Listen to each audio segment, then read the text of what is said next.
Halo teman-teman semuanya, selamat malam. Perkenalkan, saya Eva akan memandu jalannya acara webinar pada malam hari ini. Webinar kita pada hari ini bertemakan cara guru menyikapi perbedaan karakteristik, potensi, dan emosi pada siswa. Di mana teman-teman semuanya dari negara, yaitu Saudari Nova Sridawati Purba.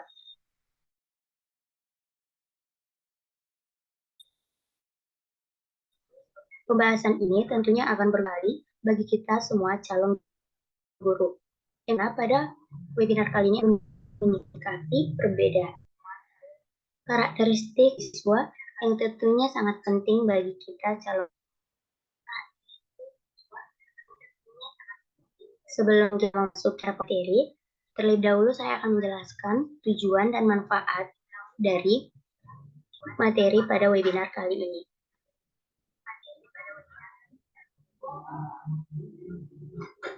Manfaatnya yang pertama, menambah pemahaman kita sebagai calon guru atau pendidik dalam menghadapi anak yang memiliki karakteristik dan potensi yang berbeda.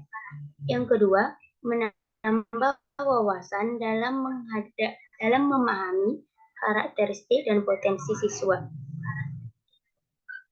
Nah, tujuannya yaitu pertama, mengetahui karakteristik peserta didik. Yang kedua, mengetahui cara guru menyikapi perbedaan karakteristik pada peserta didik. Yang ketiga, mengetahui cara guru menyikapi perbedaan potensial dan emosi pada peserta didik. Yang keempat, mengetahui peran guru dalam mengembangkan karakteristik dan potensi siswa. Nah, itu tadi manfaat dan tujuan dari webinar kali ini. Untuk pemaparan materinya akan diberikan oleh narasumber kita yaitu Nova Sridawati Purba. Kepada Saudari Nova, saya persilahkan untuk memaparkan materinya.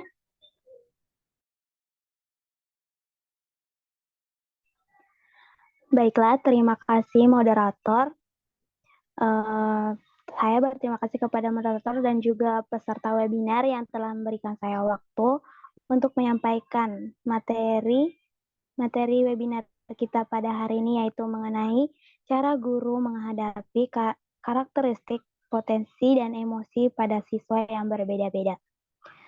Jadi, masalah dalam materi topik pembicaraan kita pada hari ini yaitu karakter.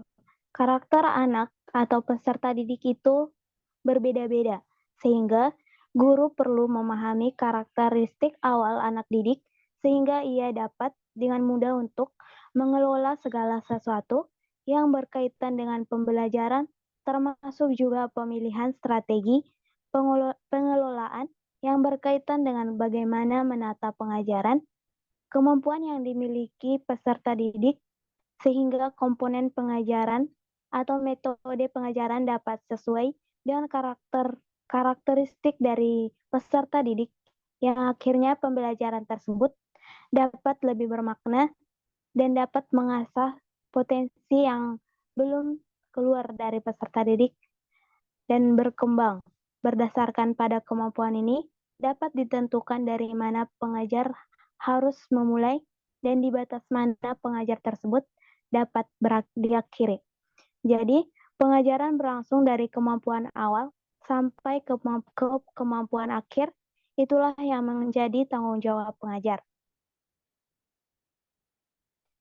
Sebelum kita memasuki materinya, kita harus lebih mengetahui terlebih dahulu apa itu emosional, potensi, dan karakteristik pada peserta didik. Emosional merupakan sesuatu yang tidak dapat diwariskan, tetapi dapat dilatih dan dikembangkan pada diri seseorang atau peserta didik melalui pendidikan. Untuk itu, sekolah perlu mengembangkan kecerdasan emosional pada peserta didik, sehingga peserta didik dapat mengontrol emosinya. Dalam emosional dapat berpengaruh terhadap peserta didik, yaitu ada 2 pengaruh, yaitu yang pertama memperkuat semangat apabila orang merasa senang atau puas atau atas hasil yang telah dicapai. Yang kedua, itu dapat melemahkan semangat apabila itu timbul rasa kecewa karena kegagalan dan sebagai puncak dari keadaan inilah yang timbulnya rasa putus asa. Dengan adanya pendidikan emosional pada peserta didik, maka pengaruh dari emosional ini dapat memperkuat semangat pada peserta didik dan bukan memperlemah semangat pada peserta didik. Sedangkan potensi peserta didik itu merupakan kemampuan dasar yang belum terungkap pada peserta didik, sehingga itulah yang menjadi peran seorang guru untuk dapat mengembangkan potensi tersebut. Sehingga guru harus mengembangkan metode pembelajaran yang tepat kepada peserta didik dan tidak terkontrol pada kurikulum yang telah diterapkan di sekolah, sehingga peserta didik dapat lebih kreatif dan inovatif dalam pengembangan potensinya. Pada setiap manusia itu mempunyai potensi sehingga diperlukan untuk mengembangkan dirinya secara utuh. Pengembangan potensi pada peserta didik merupakan upaya yang sangat penting dalam pendidikan, bahkan menjadi esensi dari usaha pendidikan untuk mengembangkan potensi peserta didik, untuk mengetahui dan memahami terlebih dahulu potensi apa saja yang melekat pada peserta didik tersebut.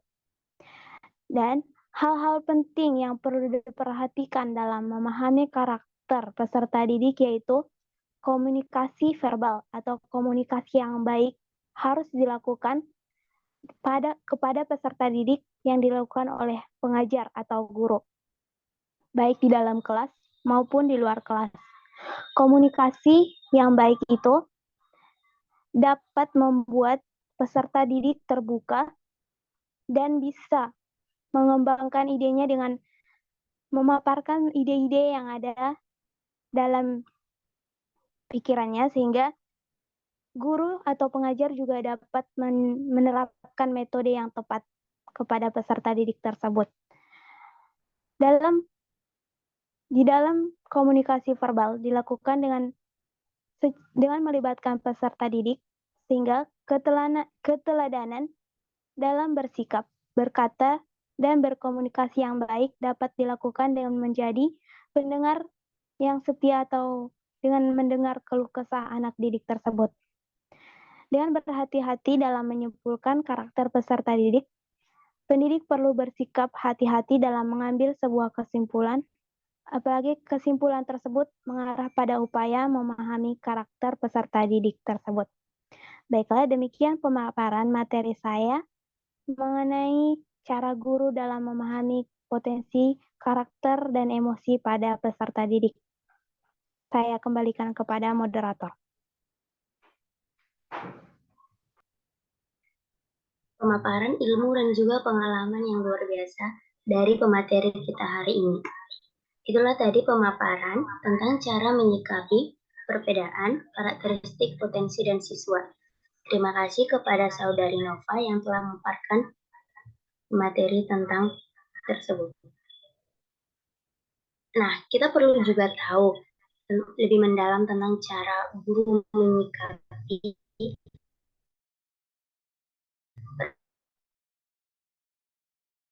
perbedaan pada siswa.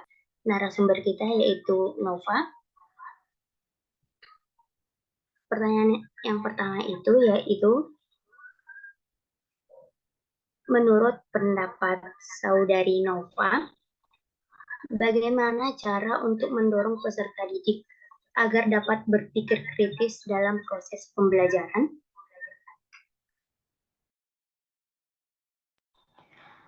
Baiklah, terima kasih moderator atas pertanyaannya. Jadi, dalam membangun peserta didik untuk dapat berpikir kritis yaitu dengan menciptakan metode pembelajaran yang efektif, sehingga peserta didik tidak mudah jenuh dan lelah dalam melakukan pada proses pembelajaran. Untuk dapat berpikir kritis, maka saya dapat menerapkan metode pembelajaran yaitu di mana siswa dapat menjelaskan secara langsung materi atau materi yang akan dipelajari, yaitu dengan mencari sendiri materinya dan memaparkan sendiri materi tersebut, sehingga peserta didik itu terlatih untuk dapat mencari informasi, dan sehingga informasi tersebut juga dapat melekat di dalam otak mereka dan dapat mengingat dengan lebih lama materi tersebut, sehingga mereka dapat menerapkan dan menuangkan segala ide-ide mereka dalam proses pembelajaran. Sekian jawaban saya, moderator. Saya kembalikan. Terima kasih, Saudari Nova. Nah, untuk pertanyaan selanjutnya itu, bagaimana cara seorang guru jika menemukan anak murid dengan emosi yang tidak dapat dikontrol, seperti murid yang sering melawan guru?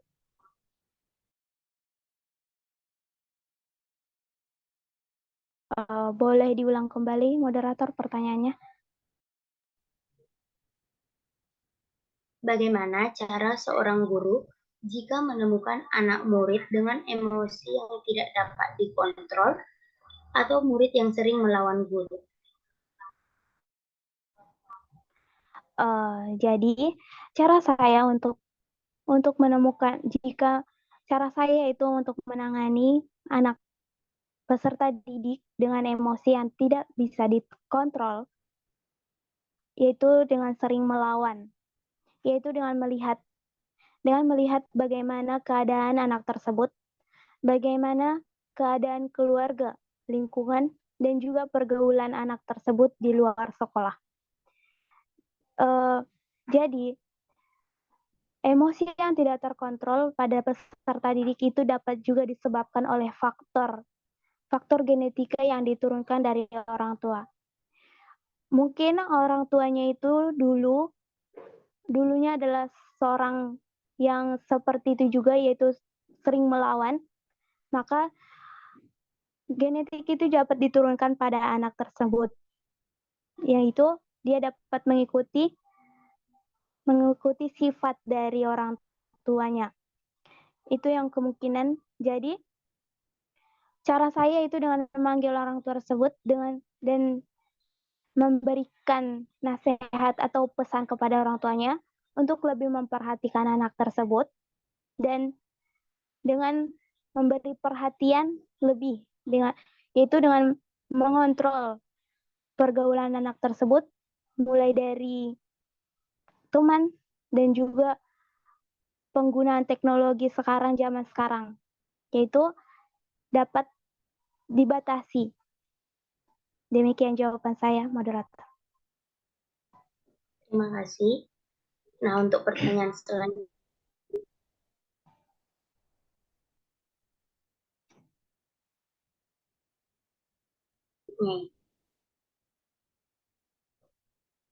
itu bagi tangga, sudut tangga.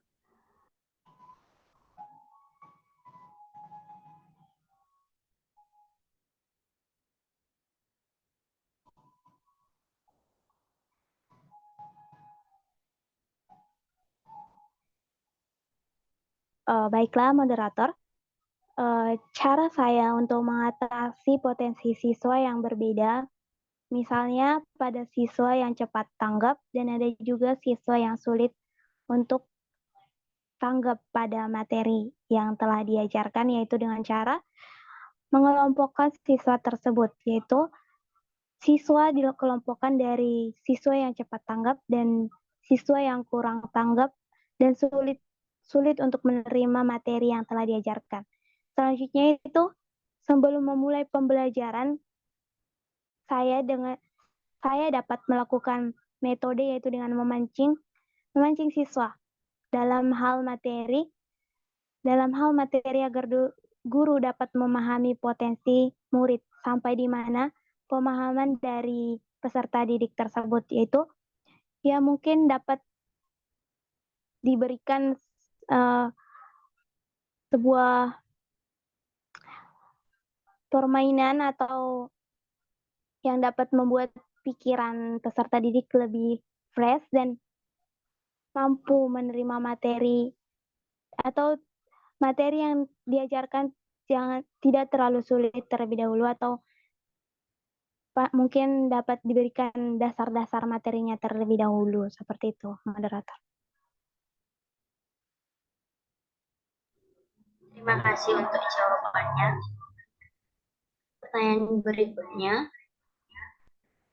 sebagai tenaga pendidik,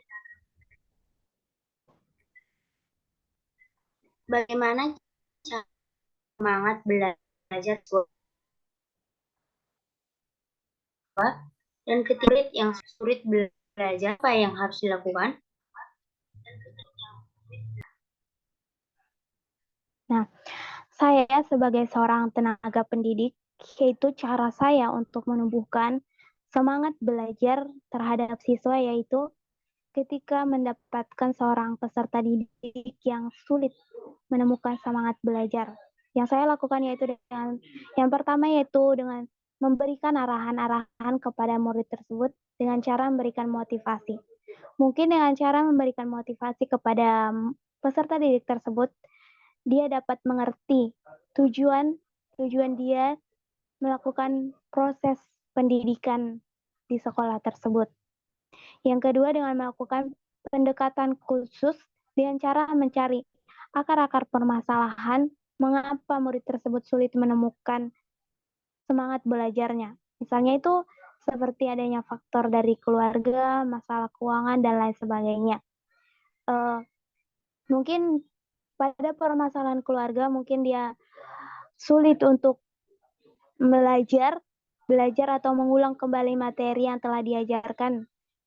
Ya mungkin seperti orang tua yang tidak memberikan perhatian lebih kepada anak tersebut sehingga dia tidak bersemangat untuk mengulangi materi tersebut karena kurangnya perhatian dari orang tua. Demikian moderator. Terima kasih kepada Nova.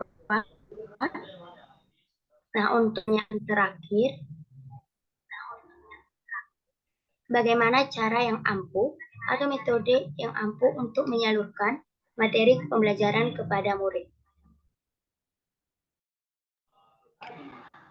Dari pengalaman saya sebagai seorang guru di sekolah ini, cara yang saya lakukan yaitu menurut saya ampuh untuk digunakan untuk menyalurkan materi pembelajaran kepada peserta didik yaitu dengan cara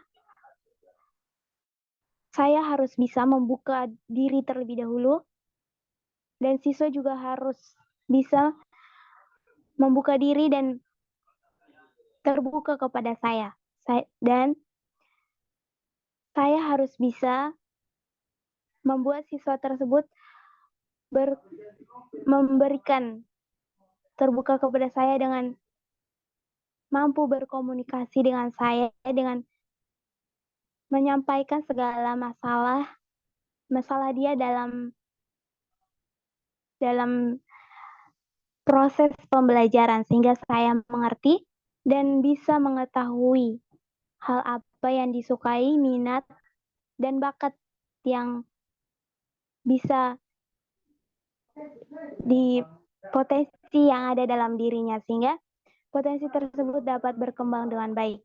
Yang kedua yaitu memfokuskan siswa kepada guru atau kepada saya yaitu jangan menyampaikan materi jika 50% siswa tersebut belum fokus kepada guru dengan mengajar. Jika siswa belum fokus pada proses pembelajaran atau tidak semua fokus pada proses pembelajaran, maka tidak ada gunanya karena siswa ada yang tidak mengerti dan ada yang tidak ada yang mengerti dan ada yang tidak mengerti. Materi yang disampaikan itu harus bisa dipahami seluruh siswa, sehingga perlu memberikan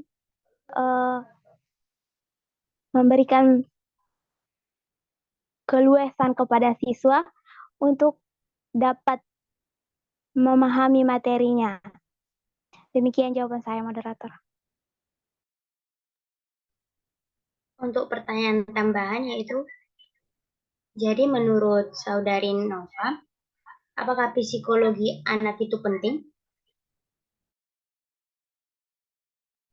Ya, iya, materi itu menurut saya psikologi itu sangatlah penting untuk dipelajari karena kejiwaan kejiwaan peserta didik atau karakteristik peserta didik itu berbeda-beda, sehingga seorang guru harus bisa memahami psikologi dari anak tersebut, karena psikologi itu dalam psikologi itu salah satunya yaitu dengan mengetahui karakteristik pada seorang peserta didik.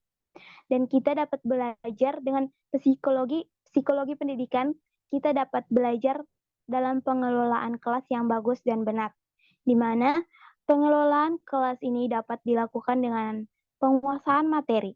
Jika guru yang mengajar tidak menguasai materi, maka pengelolaan kelas akan buruk, karena guru tersebut sibuk melihat buku dan tidak melihat bagaimana keadaan murid saat guru menjelaskan di dalam kelas. Selain itu, penguasaan psikologi juga penting bagi seorang guru, karena dengan psikologi pendidikan, guru dapat menerapkan metode pembelajaran yang tepat dengan tanpa harus berpatok pada kurikulum. Karena dengan psikologi pendidikan, guru dapat menerapkan metode pembelajaran yang lebih efektif dan kreatif, di mana guru dapat membawa siswa kepada potensinya, dapat mengembangkan potensi siswa peserta didik tersebut dan membuat potensi siswa tersebut dapat dikembangkan dengan baik, yaitu dengan menambahkan materi pembelajaran yang lebih kreatif dan inovatif. Selain itu, guru juga harus dapat memahami teknologi. Dengan memahami teknologi di zaman sekarang ini, maka guru dapat juga bisa membuat peserta didik itu tidak buta akan teknologi. Jika seorang guru tidak bisa memahami tentang teknologi, maka itu dapat mempersulit dalam proses pembelajaran. Demikian jawaban saya, moderator. Terima kasih kepada Saudari Nova. Terima kasih untuk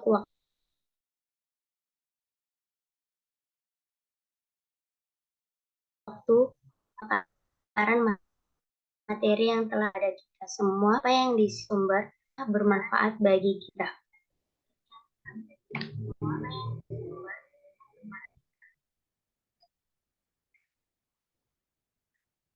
Hadirin yang saya hormati, saya materi yang diberikan narasumber berada di dalam kelas, guru mungkin akan menyadari bahwa setiap anak, meskipun berasal dari kelompok usia yang sama,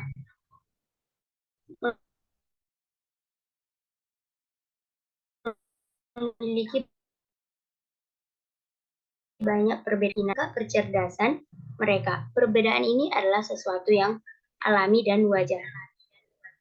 Sebagai tenaga pendidik, kita harus mampu mengatasi perbedaan karakteristik, potensi, dan emosi pada siswa. Cara yang dapat kita lakukan untuk menyikapi perbedaan karakteristik, potensi, dan emosi pada siswa yaitu mendekati siswa dan menjadi teman curhat bagi siswa.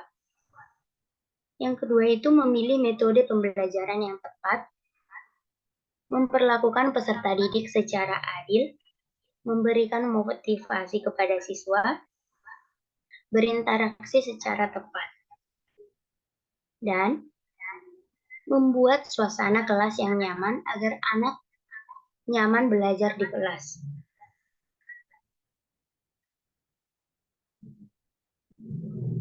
Dan jika ada anak yang bermasalah, membantu anak tersebut.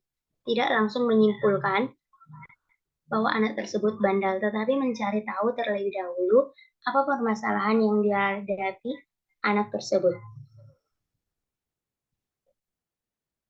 Itulah tadi kesimpulan dari cara menyikapi perbedaan potensi karakteristik dan emosi pada siswa.